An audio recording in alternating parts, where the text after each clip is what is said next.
Okay, so I was asked a question on the karmas around ethnicity and sexuality. This is purgatory. So when you're born, your parents are perfect for your karmic lessons. Your family is perfect for your karmic lessons. The country you're born to, the ethnicity you've got, the color of your skin, all of these are related. Um, Now, some people will have very heavy karmas. For example, a heavy karma would be to be born in a country of a very low calibration. So, for example, I think something like Rwanda.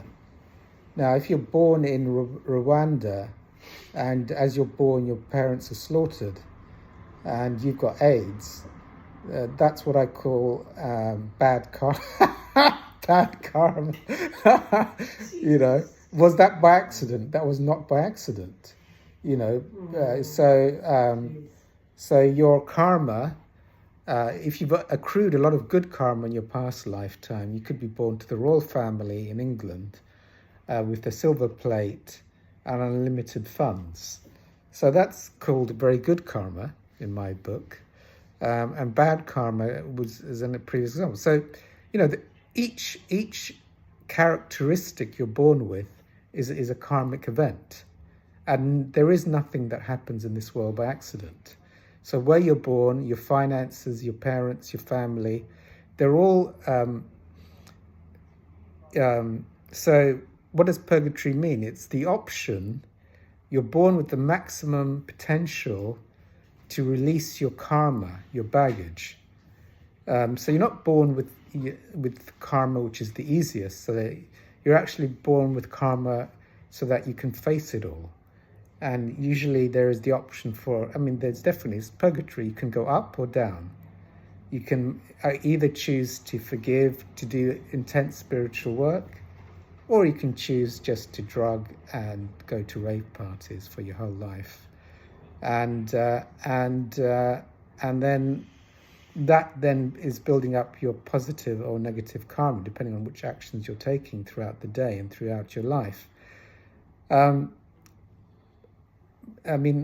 would just refer to Jesus Christ and Buddha as two avatars. They have slightly different messages. They were speaking to slightly different audiences, so they had to tailor their messages depending on the people they were talking to. Buddha's message was slightly more advanced, but you've got to understand Jesus Christ was speaking to a certain community, so he had to tailor the message to the audience. But Jesus Christ said, look, you need to forgive everyone, love your neighbor, don't commit any sort of, don't lie, don't cheat, don't sort of sleep with married people, don't do all the obvious ones, and trust me as your savior, and I'll try and speak for you to get you a seat in heaven. He didn't say enlightenment, just do that and I'll try and make sure you get to at least heaven on death. So it says you don't want to go downstairs, that's called hell, and probably without Jesus Christ, which is true in the context of where the people were, he would be your only way out. So trust in him, take his advice in that context, and do what he says, or if you don't, it might not be very good for you.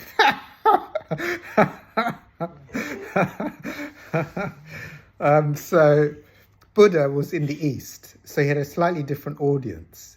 You've got to understand in Tibet and places like that, they were quite spiritually sophisticated already. They'd had the Vedas, who were quite illuminated beings for many thousands of years, so they were already quite spiritually aware.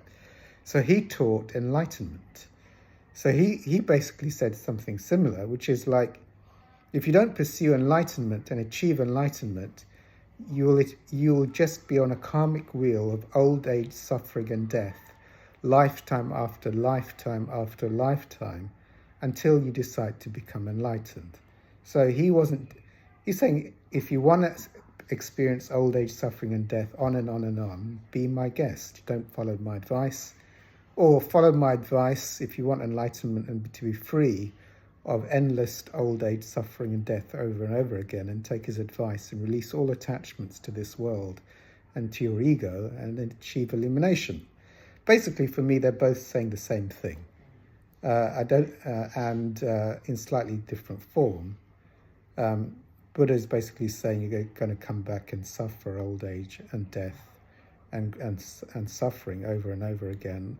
Jesus is saying, look, you're going to probably come back, or there's something even worse, which is going downstairs, and you don't want to do that at the point of death. They're both saying, like, in this lifetime, I think they're both saying, like, take advantage of it spiritually and don't sort of mess up, because it's not a useful thing to mess up. Anyway, so ethnicity, color of your skin, the country you're born, they all have, and they're all perfect, and you earn them all.